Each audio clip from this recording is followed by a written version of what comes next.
கோவில்பட்டியில் மது போதையில் தந்தை மகன் தகராறு. தந்தையின் கழுத்தை அறுத்து கொலை செய்துவிட்டு காவல் நிலையம் சென்று தகவல் கொடுத்த மகன்.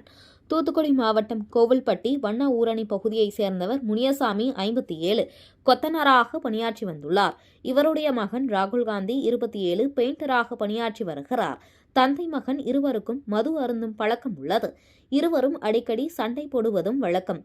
அதேபோல் ஞாயிற்றுக்கிழமை இரவு இருவரும் மது அருந்திவிட்டு வாக்குவாதத்தில் ஈடுபட்டு வந்துள்ளனர்.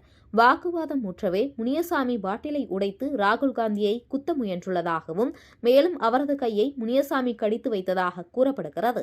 மது போதையில் இருந்த முனியசுவாமி அங்கேயே படுத்து உறங்கிவிட ஆத்திரத்தில் இருந்த ராகுல்காந்தி வீட்டில் இருந்த பிளேடை எடுத்து முனியசுவாமி கழுத்தை அரித்து கொலை செய்ததாக கூறப்படுகிறது.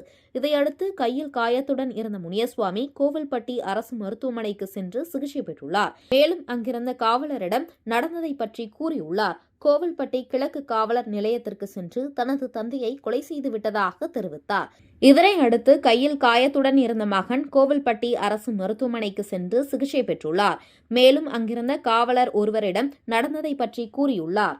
இதனை அடுத்து கோவில்பட்டி கிழக்கு காவல் நிலையத்திற்கு சென்று தனது தந்தையை கொலை செய்து விட்டதாக விவரத்தை தெரிவித்துள்ளார். இதனையடுத்து போலீசார் சம்பவ இடத்திற்கு சென்று முனியசுவாமி உடலை மீட்டு உடற்கூர்வாய்விற்காக கோவில்பட்டி அரசு மருத்துவமனைக்கு சிகிச்சைக்காக அனுமதித்தனர். மேலும் வழக்கு பதிவு செய்து விசாரணை நடத்தினர்.